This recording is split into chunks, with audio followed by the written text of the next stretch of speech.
Hello, everybody, and welcome to Cinema Savvy. It is myself, George, joined once more by Tayte for another entry in the Steven Spielberg Retrospective and the penultimate entry or penultimate film. We're not quite sure yet on how we want to word it.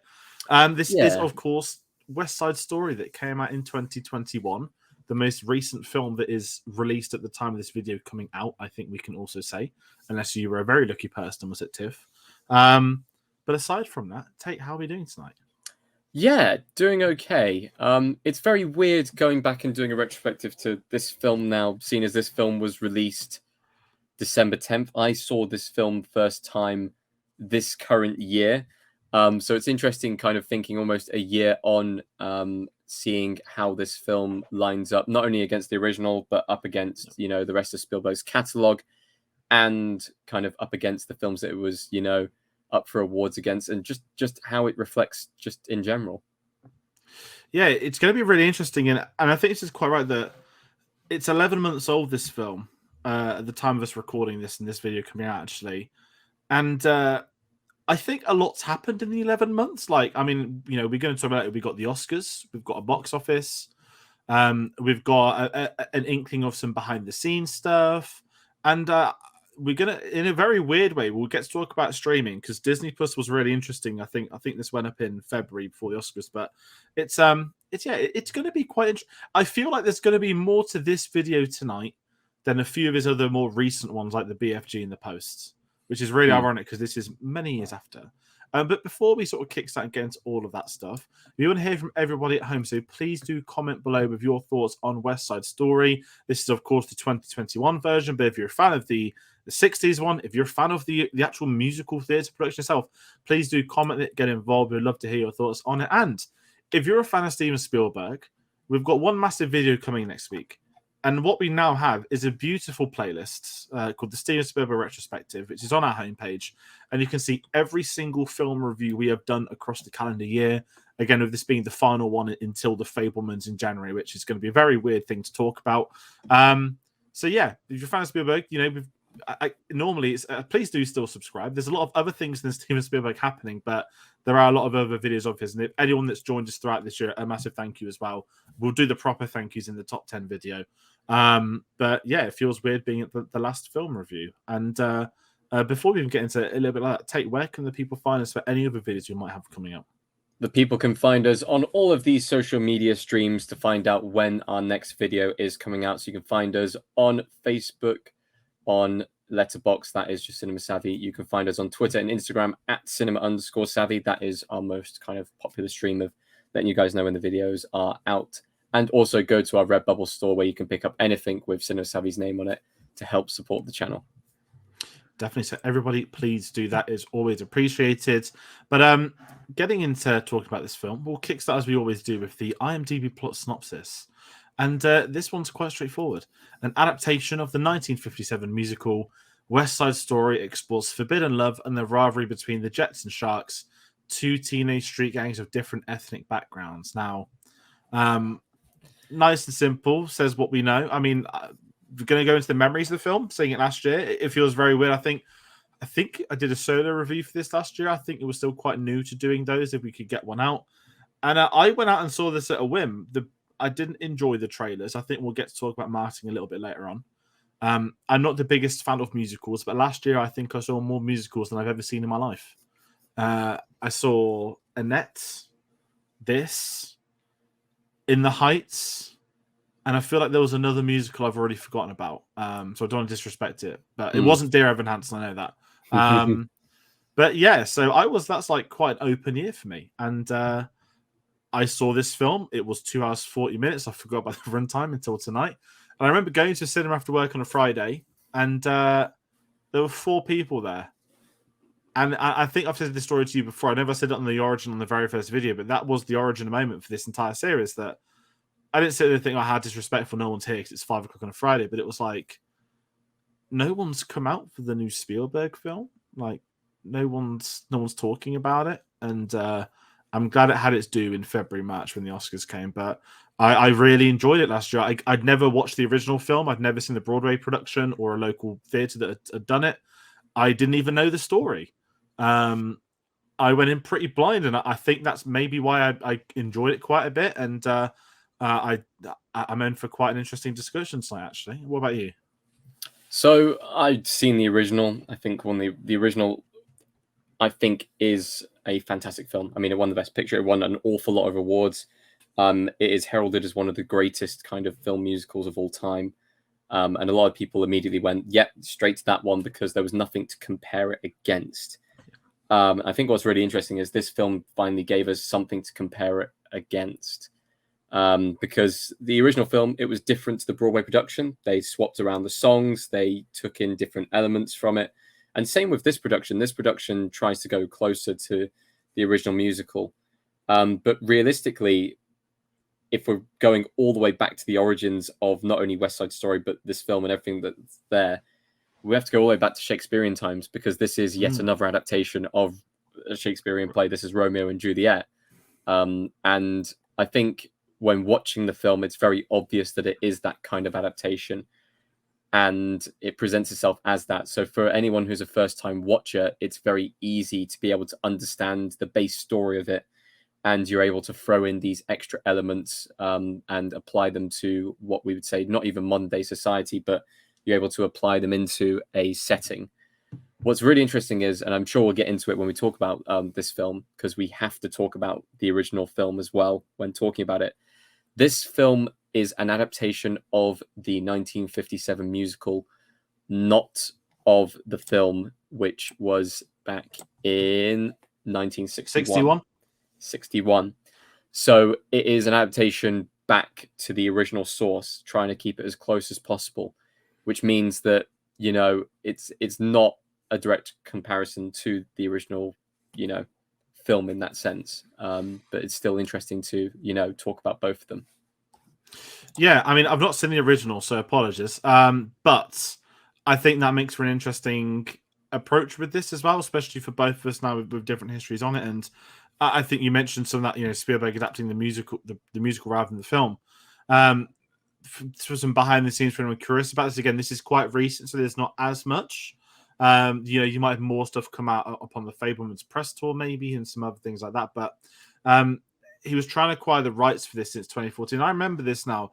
I remember, you know, the mid to late 10s were a bit of a blur for me with film news because there was so much of it at the time where I'm taking it all in. And I remember like Spielberg attached to do a musical, West Side Story, and it was the, you know, the aggro, how dare a human being remake West Side Story. I absolutely remember that. and I remember, and I was sort of there at the time, like, well, I've not seen the musical, but it's Steven Spielberg. Like, he's one of the few that can try and do that. Try is the key word.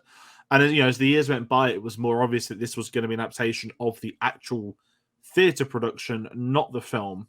But obviously, you know, it is almost impossible for people at home to probably differentiate that. You know, it's a new West Side Story. It came out 60 years to the same year since the original. Obviously, there's, you know, some cast members that pop up in it as well.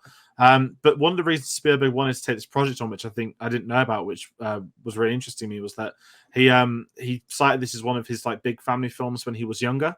Now, Fabelmans, you know, we haven't seen. I doubt they'll put the West Side Story in. That'd be a bit on the nose. But he did dedicate the film to his dad that passed away in 2020, the age of 103. And that was in the delay of it not being able to come out with COVID, of course, which is quite sad. And we understand how personal this film is for Spielberg. And a big talking point I do remember was him dropping out of Indiana Jones 5. And the big reason for that was he wanted to make West Side Story, and he had to basically choose West Side Story or Indiana Jones. That is an incredible choice for a director to have to make. And I mean, you know, musicals better than me, so I'd love to actually put you on the spot quickly. Yeah. I'm sure there are other directors competent enough to have done a musical remake of West Side Story. But do you think any other director would have the gravitas to do this and not pick Indiana Jones? Would you take a Spielberg West Side Story and oh my god, how have I forgotten the Indiana Jones 5 director's name who did Logan? That's going to annoy me now. I'll check that in a sec. What would you rather have? Would you rather have had Spielberg and Indy and anyone else that's not Spielberg do this? After seeing it, I'm okay with the decision to go for West Side Story.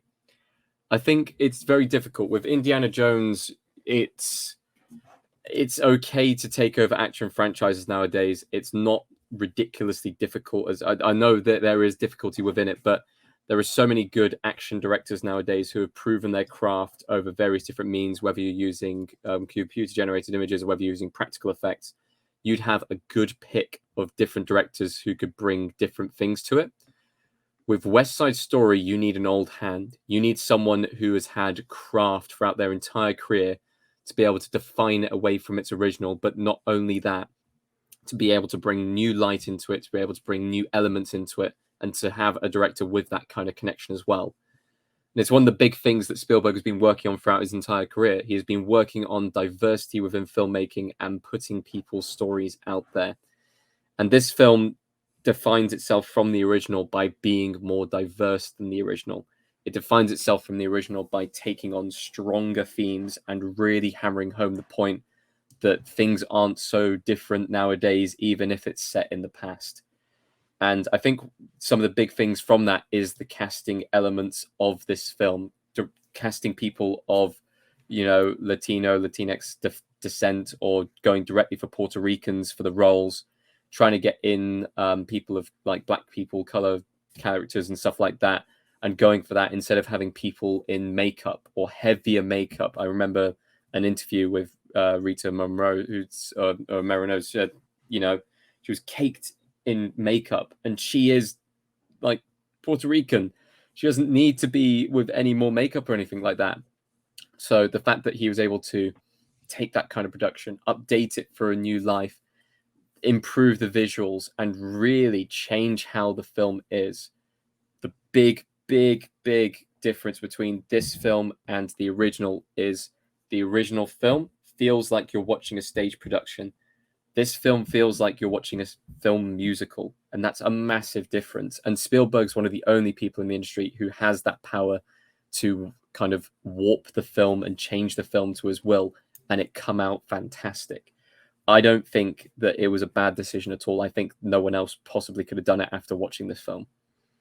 And I don't think, following that good point, I don't think anyone else would have been given a budget of $100 million to have done this. 100%. I know it's Disney, which is a big thing, but if you track the production, it began as what was a 20th Century Fox production when Spielberg was attached to it. And I don't think Disney would have made this if it was today, if I'm being honest, not just a slate on the company. It's not their typical release. And if anyone's curious about, we'll get to box office later, but you really ought to have a look at the 20th Century Studios, as they're now called. If you look at where Disney strategically released the films there, they released them in terrible windows for them not to gross much. And there are many conspiracy theorists that they're just trying to slowly grind out 20th Century Studios, which I don't believe, but there is some credibility in questioning release dates, and this is one of the big ones. And kind of mentioning release dates, I think it's a pretty great time. If you are curious about the COVID, I mean, it's weird to talk about a retrospective from COVID when we're sort of technically still in it to a point. This finished filming in September 2019, and it was going to come out in December 2020. That's already over a year in post. And obviously they wanted, the big Christmas release date. That would have been the year after Star Wars, after Avatar 2 was delayed to 2021. And obviously in comes COVID, and they delay the film a year to 2021, which is, understandable. But that's a gap of over 2 years. And what's scary is the gap of Ready Player One to this is 3 years on release dates. And that's not the biggest gap of Spielberg's career, which really surprised me. The fact that a pandemic still isn't have the biggest gap for his films. And then we get the Fabelmans a year later, a year and a month for us in the UK. And, he made the Fabelmans while this was in post-production because he had it done and ready and waiting. And stop. No, and this is it. And there was this retirement talk, this nonsense of, is he going to bow out with the Fabelmans because it's about him growing up? No, he's even said that in interviews. Like, he wanted to do a very personal story at a time of his life where I think, like a lot of directors, when you're in a lockdown, you're probably reflecting on yourself. It seems a lot of them have been. Kenneth Branagh made Belfast for the same reasons.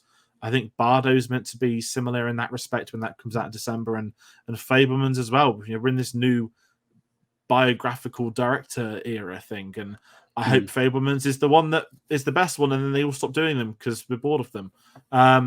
But this is where it's going to be interesting. So, behind the scenes, we'll talk about some of the very cast quickly, stuff. very quickly. Whilst we're still on the topic of release dates and COVID, I just want to put this up against, because it didn't win Best Picture. It only won one award at the Oscars for last year, which was for Ariana, DeBose. So let's have a look at that Oscar year that it would have been nominated into. Trial of Chicago 7, Sound of Metal, Promising Young Woman, Minari, Mank, Judas and the Black Messiah, The Father, and the winner, Nomadland. Now, Nomadland hasn't had as big a status since its win as, dare I say, any of the other films on that list. I've heard more about all those other films. I've heard more about The Father. I've heard more about literally every single other film on that list. Nomadland's kind of faded into obscurity. It won the award and it's disappeared. If West Side Story, this one, and we'll talk about the controversy behind, the reason why it couldn't have won, and if there wasn't any controversy behind the film at all, if this was nominated into this Oscar year, do you think it could have taken it? Yeah, I think it would have won on paper. On that 100%. 100% it would have won. And I'll kind of raise you one more. If they'd have known this hadn't performed at the box office, they wouldn't have released it last year. They'd have put it on the year before. Now, I know Spielberg did want the cinema thing, which I'm going to advocate, as I always do. The cinema release. I feel like a film came out in December 2020, but I could be completely wrong. No, there was. It was Wonder Woman. It was in cinemas for a week before we had another lockdown, so you can ignore me on that, actually. But that's a very good question. I hadn't thought of that. It absolutely would have won that. And there are probably many films that came up last year, and it looks like we're heading into a really good Oscar year next season. Next season, like it's a football game. But, a lot of the films that were in production during and after COVID, after the lockdown, not COVID itself, they seem to be coming out now. So it's going to be interesting to see what happens this year, because looks like there's already some stack list people are talking about very early days. But, that'll be the next big thing as always, is the Oscar season following this. And I think a big thing for this getting moved to 2021 was it coming out for the 60th anniversary of the original film. I don't think it was ever meant in a disrespectful term, like, haha, 6 years later we redo it. It was very much it's the 60th anniversary. This has happened by chance, and it's almost like celebrating the legacy and kind of talking about that. And we've spoken a lot about Spielberg himself. I kind of want to, if we're talking to his direction as well as the behind the scenes stuff, to have your first musical be your 34th film of your career, 34th film, and it is unbelievably excellent. You would not think this is a director that hasn't done a musical. Now, I know Spielberg came close in the past. I know he had a musical number in Temple of Doom, which is a great scene as well. But for a director, I don't want to talk about his age, that sounds horrible, but for an experienced director like this, if Baz Luhrmann did a film like this, you'd be like, yep, I've seen that throughout his career. But Spielberg, it's crazy that he took this on, and,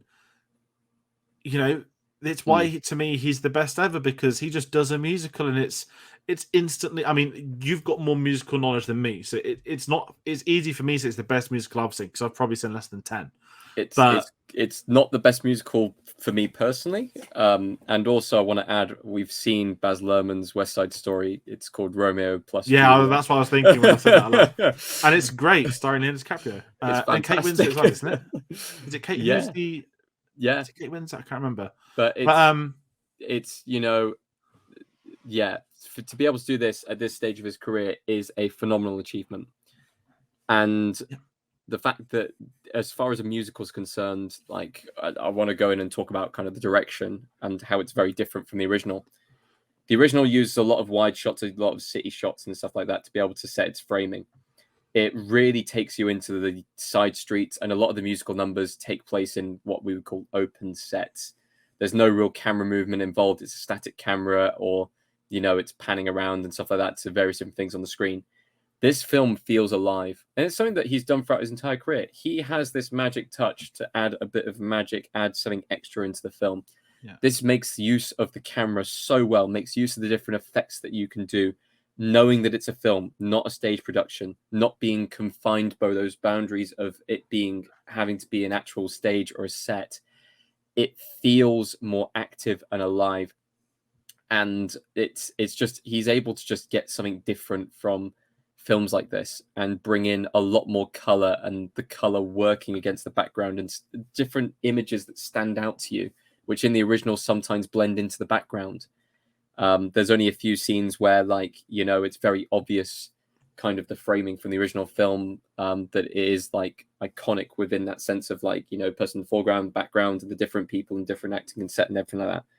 He's able to make almost every single shot this film feel like it could be iconic, just through the lens alone, just through the direction, just through everything that he's done with it. And he's been doing that throughout his entire career. So why did we expect anything less?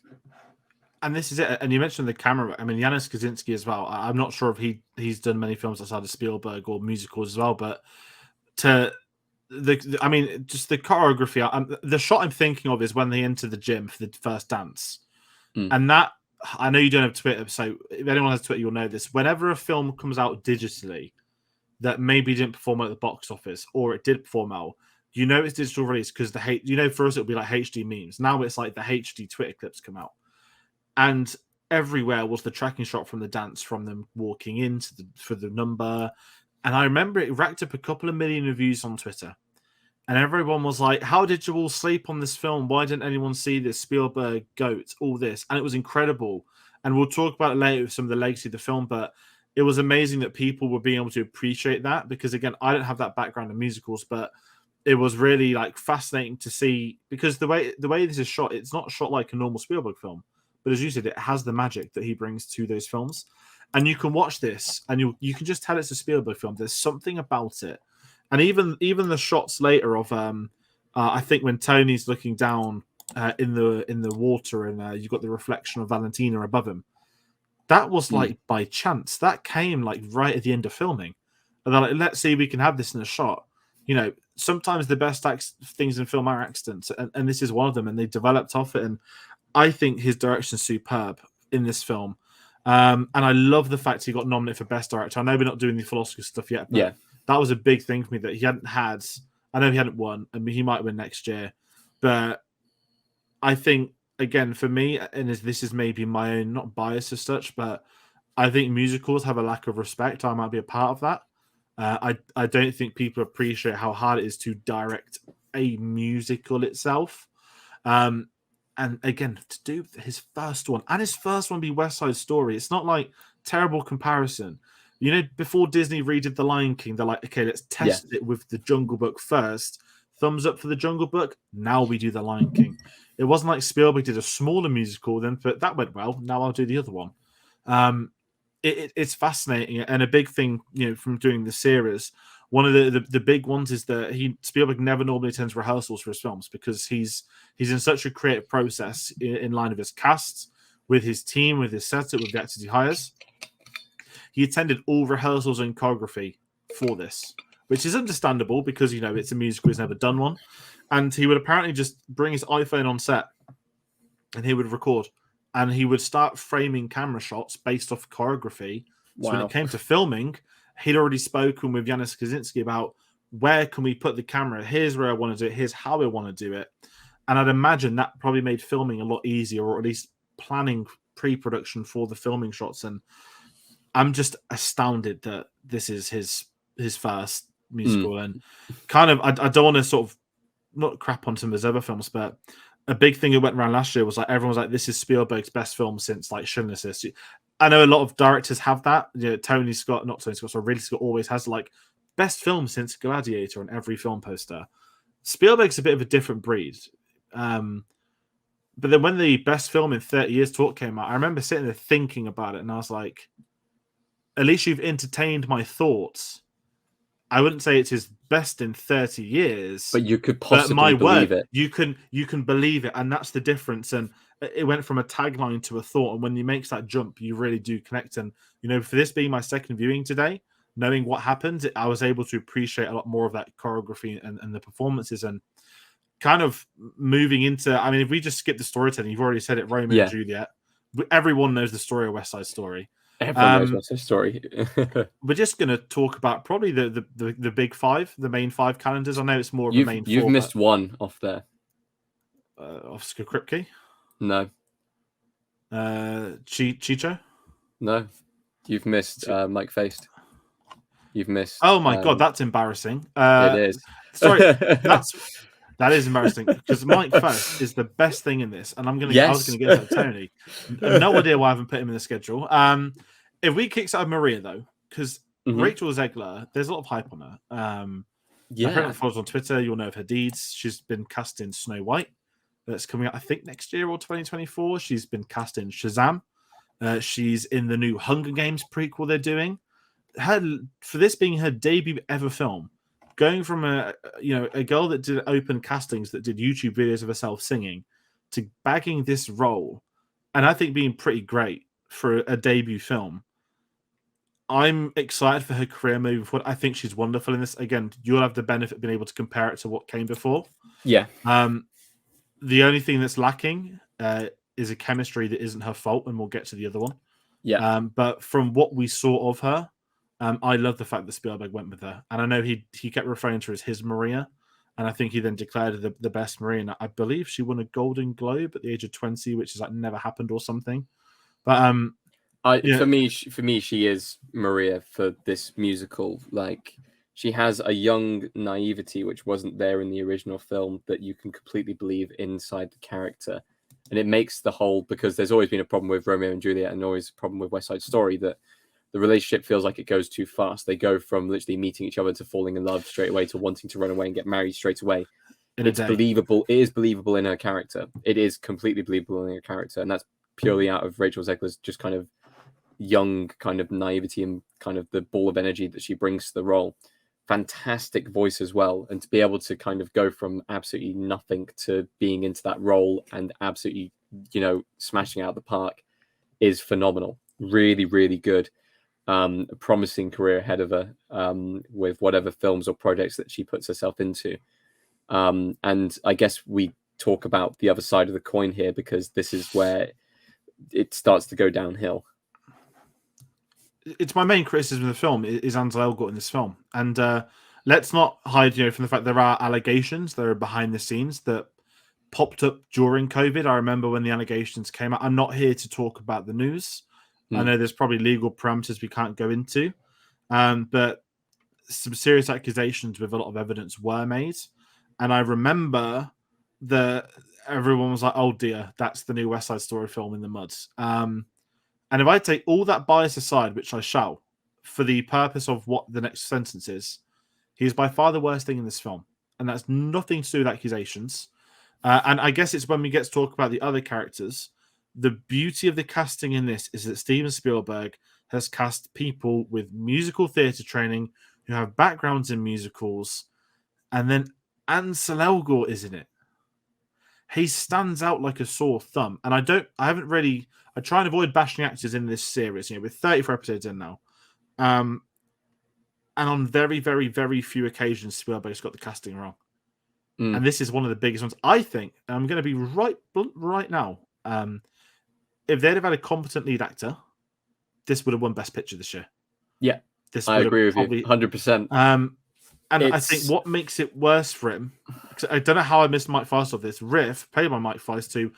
Was he he wasn't the original Evan Hansen, but he's somebody that has a massive background in musicals. He's done on stage. He's a dedicated performer. He did a lot of physical work for this to get into shape to play the role of Riff. He dwarfs Ansel Elgort every time he's on screen. It's quite boggling, and kind of what I want to turn it into with you, because I'll let you give your thoughts in a sec. It's not like Ansel Elgort was an A-lister that was to bring an audience in. It's this weird perplexity that I have. That's how did he end up in this? Because everyone around him is just so good. Dare I say, it is an element of it's a Spielberg musical, yes. So we do need someone who is known. And they could go for Broadway, they could go for a big Broadway star, or they could go for someone who's musically trained, who's done something like this before. Sometimes you can look at a musical and people who aren't normally musically trained, or you kind of don't think of them immediately like La La Land, it works. Films like West Side Story need the strongest singer and the strongest actor, and it needs to be a fine balance between those two. And sadly for this film, I quite like Ansel Elgort as an actor. I think he's done good jobs in films I've seen him in previously. But, you know, we have that one thing with the controversy surrounding him into this film, Yep. which is very difficult to look past. But even if you look past that, this is easily the weakest performance I've seen him put on for any acting in any film that he's done. And also singing as well. He is clearly the weakest singer as part of this cast and just doesn't convey any emotions at all during the film. It's like he's going for that kind of rebel without a cause, kind of James Dean, but also completely not interested kind of feel to his character. Like the quiet, bumbling baby from Baby Driver, but with zero characteristics thrown in as well, like Baby has. It's a very odd choice, and it's a very unusual kind of way of acting out the character. Tony needs to be enigmatic. He needs to have a bit of a troubled history. That's his character. You can't have him being like, oh, yeah, I went to jail. Yeah. That's just not how it's played. It's absolutely not how it's played. And it must have been not horrible for the people around, because even if you look down the cast, I mean, you've got David Alvarez, who has been on Broadway for such a long time. He was one of the 3 original Billy Elliots when it went to Broadway. So a fantastic stage actor from a very young age, like fantastic singing voice, brilliant dance, and also, you know, like a genuinely good actor. And he works perfectly up against Mike Faist as well. They work so well together, and that was such a key combination needed for the film. But like at the same time, having Tony not work really drags the film down. And if you have a good Tony, this film absolutely cleans at the Oscars. It wins everything, and there's nothing stopping it. As much as I loved Coda winning it last year, and that was fantastic, and I'm glad that people are really tuning into Coda now, it would have been blown out the water. There would have been no contest at all. It would have been probably one of the most lopsided Oscar years of all time since Lord of the Rings. It would have swept everything. It would have won it all. And that's just one key decision in making the film. I don't know how much Spielberg had a hand in it, but usually, as far as the lead cast is concerned, He'd have picked. You'd have picked. And whether he nailed the audition, then it was changed afterwards, and whether that's kind of his influence on what he wanted from Tony in himself, or whether that was how he played it and he had to just deal with it from there, it still feels off. No, I'm with that. And kind of following that, I remember last year a big thing, and I was part of this. One of the reasons I didn't see this film at launch was because of the Ansel Elgort stuff. Had a conversation that was had, not real, but like an online discussion was, why don't they Christopher Plummer him? If you're not familiar with that, that's when Christopher Plummer replaced Kevin Spacey and got nominated for an Oscar. It's impossible to do that in a musical. You would need to reshoot an entire musical. And for the allegations to obviously come up when the film's done and dusted, it's just incomparable. But as you said, you know, this surrounded by theatre actors, and it shows. It really shows, and it's kind of also it sort of turns into a compliment for Spielberg that he had this $100 million film, a remake of a classic, and he didn't pad it with A-listers. He did go for, I would like people that can sing, and then that's what makes the Ansel Elgort thing more baffling. That Ariana DeBose isn't a household name, David Alvarez isn't a household name, Mike Faist isn't a household name, Ansel Elgort isn't. But as you said, he is known. People would have seen films he has been in.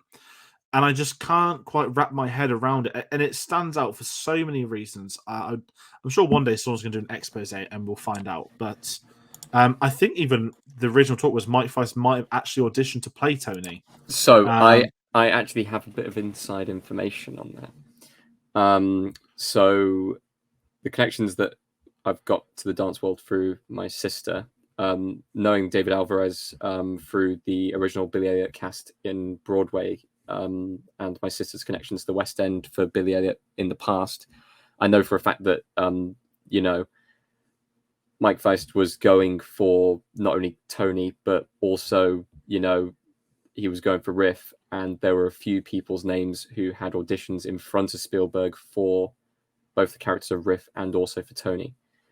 And he didn't get Tony, so he went for Riff. I think he'd have been. I mean, I'm not familiar with Tony away from this, but I think he's perfect in the role he is. Other names, I mean, I'll be honest, because I remember there being a lot of casting rumors around the time and who people wanted. The two big names that I remember standing out to me, well, three big names. I can't remember the name of the dude, but the guy who played the original Evan Hansen, who went on to play Evan Hansen in the Evan Hansen film, which bombed, was a big shout for it. But Grant Gustin, his name was on the cards, musically trained. That could have played smooth. And also Zac Efron, also musically trained, can play the bad boy and stuff like that. Those were the two big names thrown around. I think it was one of those, what they've given the part to Ansel Elgort. I didn't even know he could sing, was my immediate first reaction. He can't. For this musical, he can't. So it's very fascinating that that's kind of what happened in the end for that process. Yeah, and I think what makes it frustrating is because of how well we're speaking about everything else in this film. I don't know if I've ever seen a film that's so almost perfect by one casting choice. And kind of what you said, when he's singing, it reminds me of Beauty and the Beast when, on the first number Emma Watson sings, you can hear the auto-tune. Yeah. It's like that when he's got his solo songs. And I think the worst one for it is Cool, which is usually quite an energetic and kind of clicky gang song. And yet it feels like he's very stiff as well with his movements. Yeah. I'm not a musical expert, but play cool, boy. It's like, yeah. And this is it, like, because I don't know musicals. Like, I'd always seen the jokes about the sharks and the jets, the clicking and all that, and the dancing at the start. But it's very sort of poetic the way they move, and that's again choreography. And with him, it never quite works. Like, I know someone smug would be like, "Oh yeah, well he's not a jet, is he? He's left." The logic's the same. And one side is ballet, and the other side is kind of like rumba and tango and stuff like that. And he doesn't do either of them. Exactly. And kind of talking, if we want to talk about someone not gets spoke about properly yet, I mean, we spoke about Bernardo de Alvarez, who I think is great in this, and I've not seen him in anything. It's a real surprise getting him in, and I really enjoyed him in this film. The standout, who I think everyone knows is the standout, who I think of this film, I think of her as Ariana DeBose. She is unbelievable in this film, and I would say my favorite, maybe not favorite scene, but my favorite song is America, which I don't know if that's an obvious thing. That's genuine. That is the obvious pick for the favorite. I mean, song she's doing like a one-person show in London next year, like performing loads of theatre stuff, and she obviously, we got to the awards later, but obviously she dominated awards season. She did a great speech, and I love the fact that when I watched this film, I thought she was great. And I like, when you watch a film, you think someone's great, then no one else is speaking about that person or that role. And this is one of the few times I think everyone was unanimous in Ariana DeBose was amazing as Anita. And I think this is almost her film.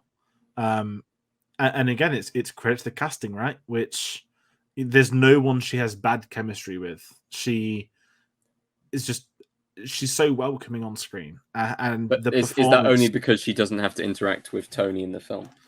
Well, that could also be it as well, couldn't it? And she interacts with all the good characters, and therefore, And I think, obviously, with the tragic side of her story, I think that obviously is what builds it up. And it kind of jumping around, sorry, just because I'd never seen it, I always assumed that one of Riff or Bernardo would die. I didn't think both would.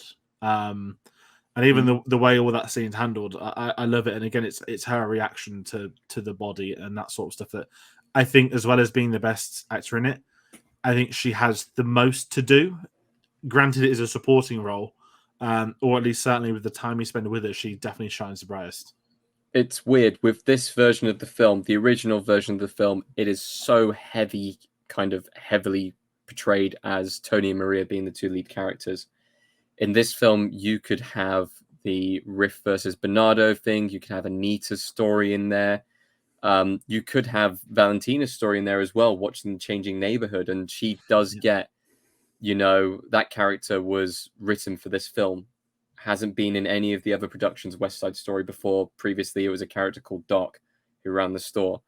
So to bring back Rita Moreno, who played Anita in the original, and have her sing Someday as well, like that could be her story as well. In that sense, it's almost everyone's story apart from Tony and Maria, and at least Rachel Zegler, she gets kind of the final like gut punch at the very end of the film, and gets kind of the final speech of you know I can hate now, and stuff like that. It's fantastic all around.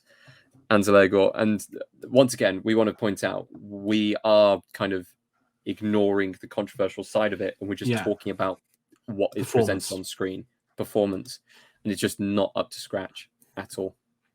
Yeah, exactly. And like I said, there's nothing I can fault with this. But it's I don't so think weird. I just don't think I've ever had it before. Here's my question then. If you fix Tony in this film, because we talked about how it would sweep the Oscars, it would win a lot. Do you think this could have been Spielberg's best of all time if Tony was sorted? No, but I think it would sit in the conversation with. I don't want to spoil my ranking. You don't want to spoil your ranking, but we know exactly what film you're talking about if you say that, because you know with Bond, there's a sort of the way I view Bond is I include No Time to Die, but let's take No Time to Die out of the equation. To me, there's like an elite tier of 7 James Bond films that no matter your thoughts on them, you might dislike one of them. Those 7 are like in principle in their own level on the Bond playing field. And I think Spielberg has a core set of films. If I try and put these in year date to avoid a ranking, you've got Jaws, you've got Raiders, you've got Schindler's List, Jurassic Park. That's just 4. They're like an elite tier. And then I've obviously missed a few. Saving Private Ryan, Close Encounters, and E.T. Probably is fairer to balance them into it. And I think if West Side Story had worked, and I could maybe argue COVID in this conversation too, that not enough people saw this film.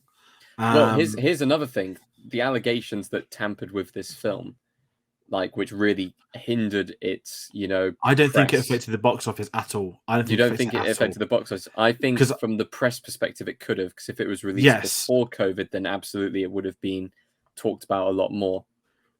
I mean, if we're very close to getting to the box office because it's a major thing.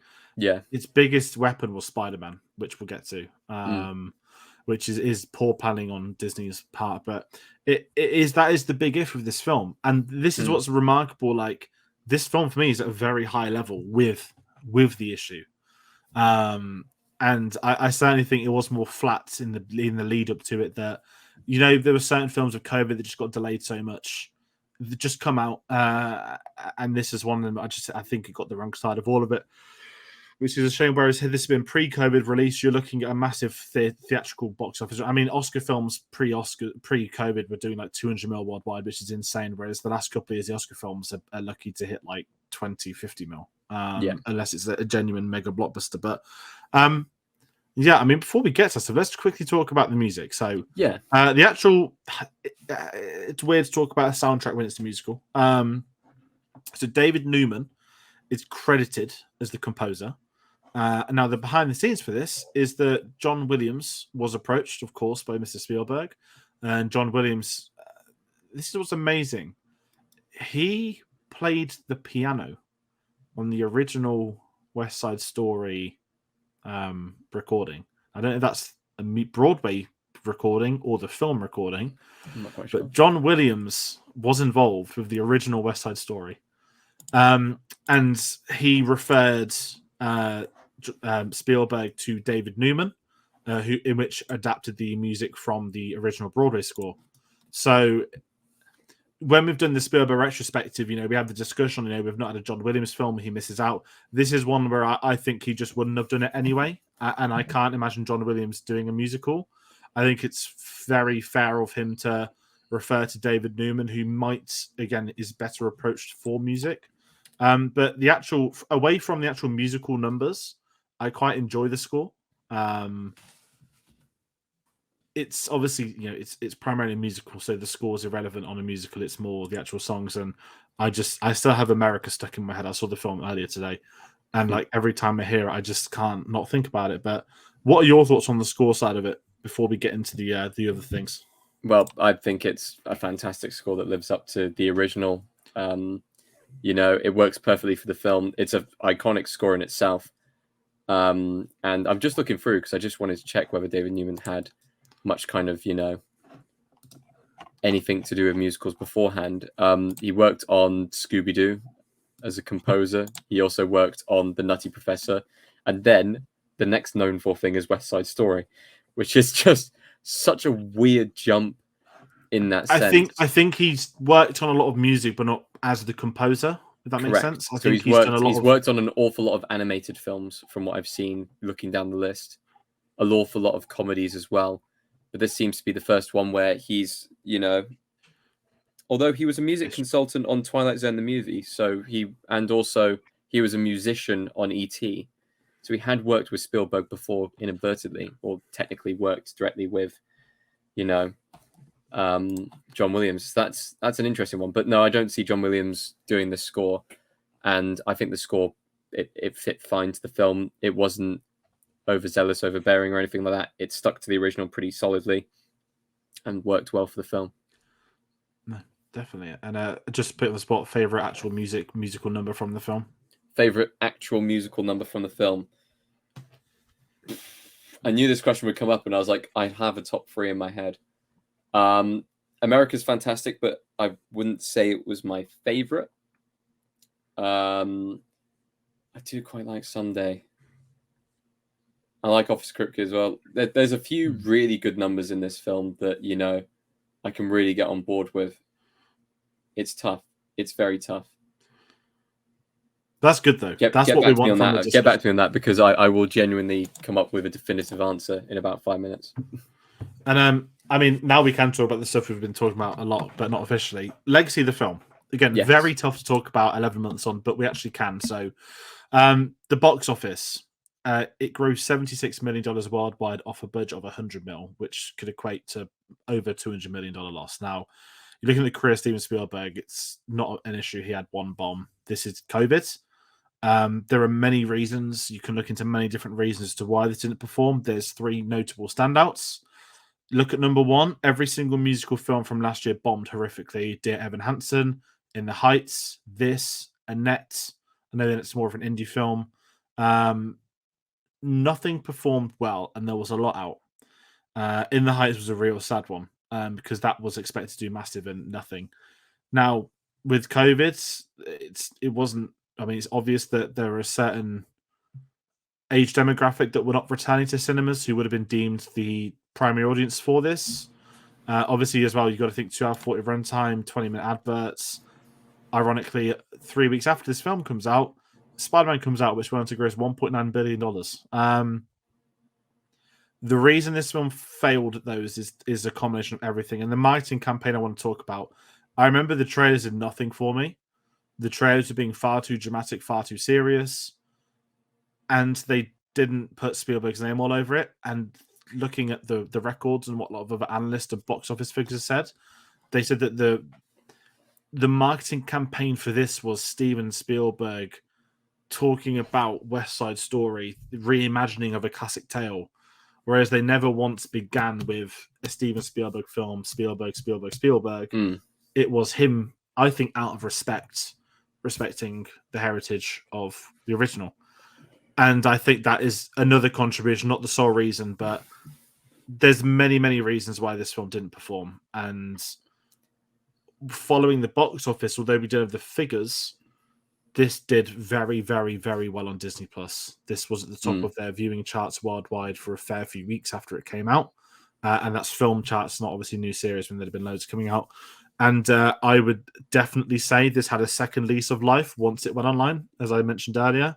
I think that's what it was tactically before the Oscars. Yeah. And I think this was a film, again, when it was this year, I can remember, but we had the Coda Power of the Dog race, and I remember a lot of the time it was like, could West Side Story nab it? Like, West Side Story was the dark horse for the Oscar, and I think it sort of came back into the limelight, but I think it was just slightly too late.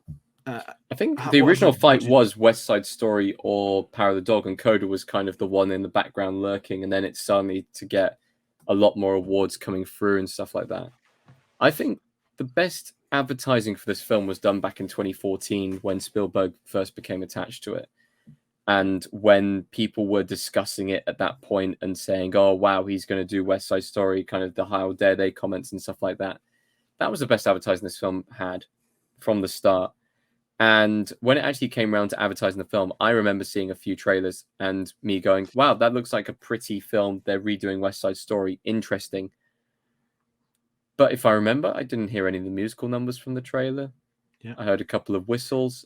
There was a lot of good framing. Some of the shots that are genuinely phenomenal, like the salt storage shots, which the original film didn't do. They just had a knife fight in a street. Like that's how it originally went.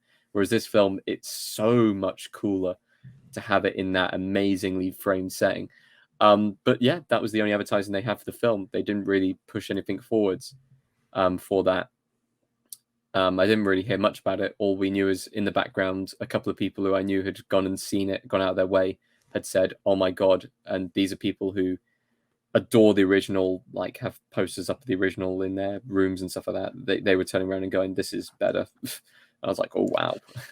Jeez, yeah. Okay.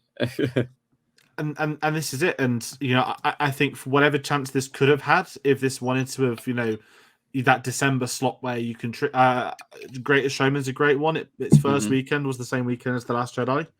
Its numbers were atrocious, like 10 mil America, and it ended up, you know, sustaining and improving over like 3 months. And it was a humongous hit. Now it's constantly got a box office because for some strange reason it's a film to put through drive-through cinemas. I don't get it. Exactly. I just don't get it. And you look at the real life side of Greatest Showman 2, for anyone curious, that's the real film that we never got. But with this, I think Spider-Man wiped it having any way of... Last December was Spider-Man. I was in the hype train. It was the cultural event. People were going to it.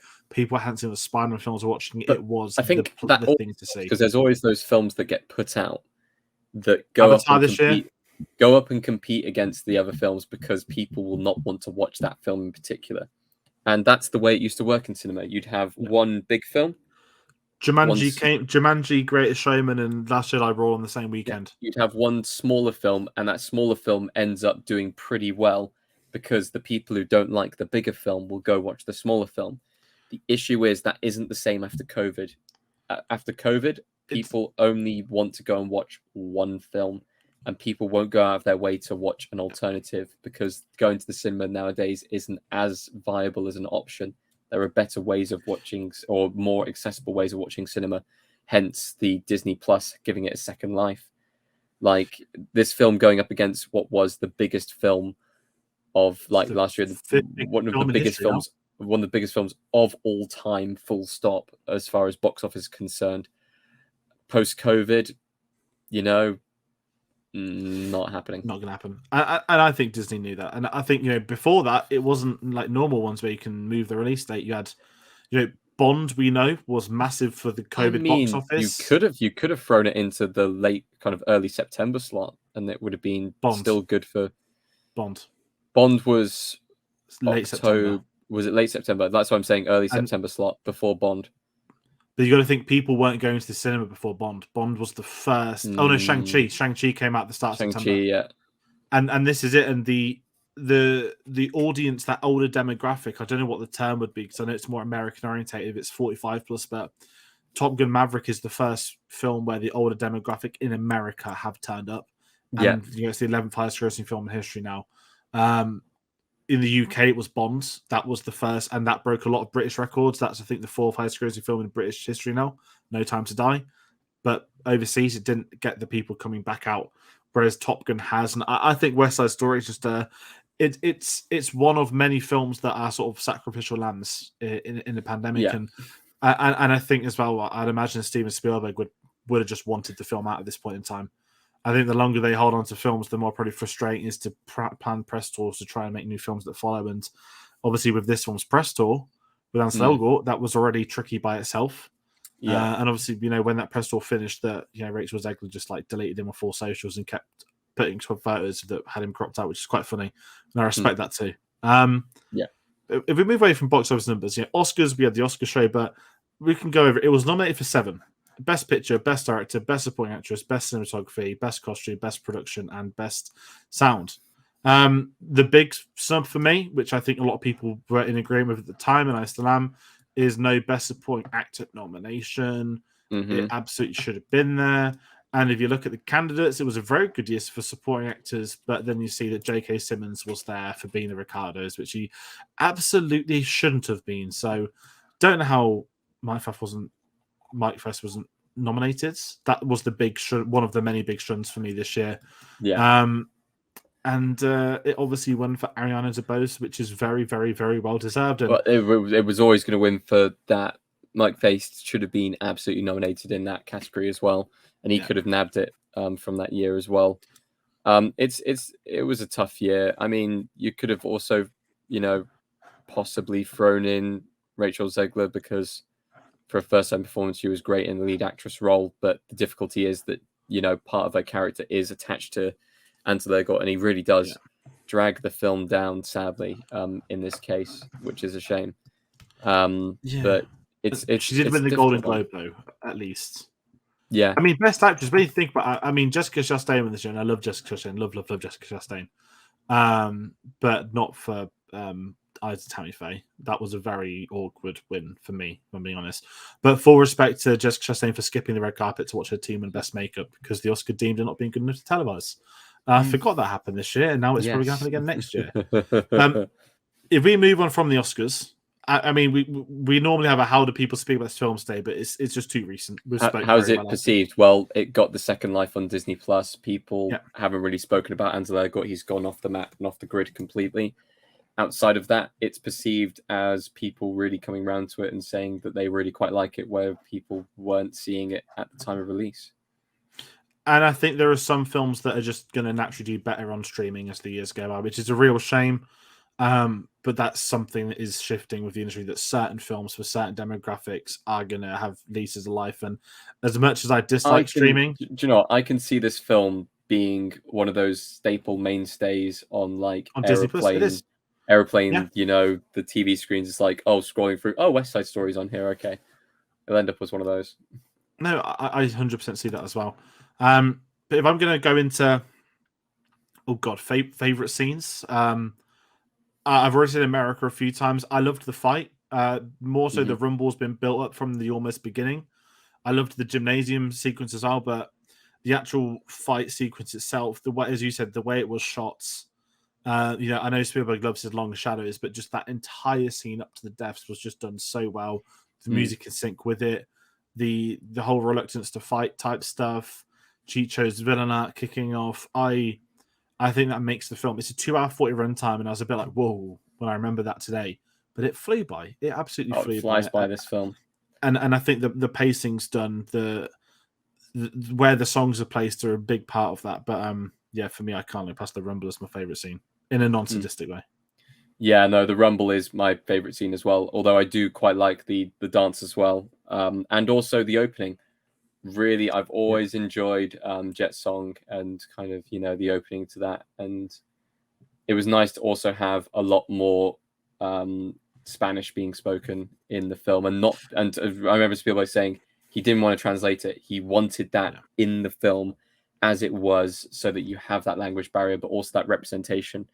I think that was fantastic to not only have those actors, speaking in that language to show that representation, but it was just brilliant to hear it not being translated and you having to kind of go off the emotions if you don't speak the language, instead of just clicking on the subtitles and getting those brought up for you.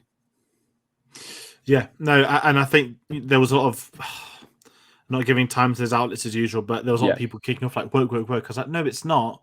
And this happens a lot more on TV now. It's like someone crying if you don't understand an alien in Star Wars. They didn't translate the term. Obviously, that's fake. This is real. But, I didn't speak Spanish. I did Spanish at school. I understood a few words in this. And I imagine it's probably a real cool thing for the natural linguists who do speak Spanish or grew up in Spanish environments or like Latinx. That'll be a big thing for them to feel represented. And I have to respect Spielberg for going out of his way to try and push that.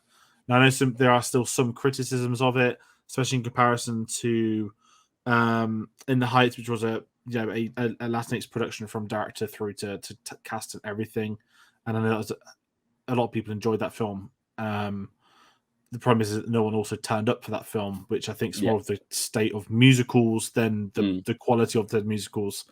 I don't know if there's been any major ones this year. There probably has been. I've forgotten it, but yeah, it's an interesting thing. But now I'm going to brought up. Sorry, I should have brought that up earlier. But if we go into final thoughts, this is one of the best films of last year. It's hard to call it one of the best films of Spielberg's career because we're 34 episodes into the series now, and the bar is set at such a high. And there's a few films I've disliked on this journey of 34, but I see a wonderful film like this that is quite high at my ranking list, and then you realize that actually it's high, but then you see what's above it, and you're like, bloody hell, like the career Spielberg is. And I'm going to refer to what we spoke about at the beginning. For his first musical of his career to be this, the quality this film is just an unbelievable achievement. And I genuinely believe that this is a film, although we're speaking about it under 1 year later, I think this will be something that in the years and years that follow, this will be spoken about. And I think this film is going to age like a very fine wine. You'd hope so. You'd hope that, everything else is brushed under the carpet from Tony's perspective. But yeah, I think this film is fantastic. It does have that one kind of, smudge on the beautiful shine that is this film, but it just shows from Spielberg's perspective, he has not lost an inch. He is still the master of his craft in any genre that you could put him in. He's got it. And, I'd be intrigued to see if he ever does a musical again, or if that's his one and done for it. I think the way that he was able to frame everything in the musical, he completely understand what he was getting into, which is phenomenal. It felt like, he'd been doing it for years, doing musicals and stuff like that. Out of interest, by the way, musicals from 2022. You got Pinocchio, which had a few songs in it. You got Elvis. Does that count as a musical? Not really, not even slightly. Same as Elvis, which is jukebox musical. Then the only musical this year is RRR, which I've heard a lot about that. I've heard fantastic things about it, but that is one musical of 2022, and yeah, there we go. Okay, and that's a lot. And I wonder if any more do get funded as I know there's a big Wicked film in production, isn't there? They just cast Jeff Goldblum as the Wizard of Oz. Mm-hmm. I've never seen it, but that's going to be mega. Wicked's a massive production from Broadway and West End, so it's going to be a 2-part film. Very well. But yeah, so that's going to do it for today's review on West Side Story. So, as I said, please do comment your thoughts if you haven't already. And this kind of does it of our reviews of the Steven Spielberg retrospective. As we said, Fabelmans in January. When we have details, we'll have details. But this is going to cap off, a 34 episodes run, 34 Tuesdays in a row. This has gone up on the channel, pre-recording them. Again, the big main event is next week, so I'm going to do my thank yous and do the proper farewell then. It is going to be weird to pick a film out to watch and knowing I don't have to do a Spielberg one for the next for the next few weeks. And if you want to find out about any other videos, then please obviously get our social medias. It's where when there's a Fabelmans video to announce, we'll obviously announce it all over socials, which is at CinemaSchoolSavvy, Twitter and Instagram, Facebook and Lebus.com/CinemaSavvy. Link to Redbubble in the description below. I've realized I've done the outro out wrong. I should have really kickstarted what is coming next. What is finishing this wonderful series? It's the top 10 ranking video going out Tuesday, the 22nd of November. We have a lovely thumbnail here as well for everyone to have a look at. Every single film from the series is on there. And obviously, what to do for West Side Story? If you go to the far left in the middle, you'll see Anita from America. A bit of bias. I didn't care. It just had to be one. That's one of the defining images of the film. Will that be in the top 10? Who knows? Will it be on people's lists? Who knows? We are working behind the scenes on that video. And as I said, it will be up on Tuesday, the 22nd of November. If you're not familiar with our ranking videos, we do a very, very unique spin on them. People that have contributed to the series across the year send in a short video of theirs from 10 to 1. We use a point system to add them all up together and have a definitive cinema-savvy Spielberg top 10 list. And it's going to be very exciting when we can show you some of those videos because they're quite hard and tough to make. And we've got a lot of people that have contributed. And we've got some people, unfortunately, we couldn't get on. But either way, we will announce everything in due course. But aside from that, we've also got one other Spielberg video to come. As I said, just to keep up the appearances of the coming soon photos. The top 10. As I said, top 10 ranking next week. Fabelmans, the TBC. Mm-hmm. It will be out in America on Wednesday the 23rd for Thanksgiving weekend. But in the UK, end of January. Anything comes before, we'll let you know. We want to watch it early. We'd love to watch it early. It wasn't, of course, the festival, which we were gutted about. But either way, it's going to be exciting when the chance does come for us to get that out. We've got a thumbnail ready for some other stuff. But as I said, right now, do you plan on this series ending with the top 10 Steven Spielberg retrospective video list? Tayte, I feel like I've missed something. Have I? No, you've covered pretty much everything. But we will say as well, if you want any videos or want to know when they're coming out, then once again we'll just pitch socials. Go find out from all those different places, and also go support our channel on Redbubble by picking up anything that has Cinema Savvy written on it. Definitely. And that is going to do it for tonight's review. So once again, thank you for anyone that jumped on, for joining with us. We do appreciate it, as we always have done. And we'll see you on the top 10 list next week. Take care.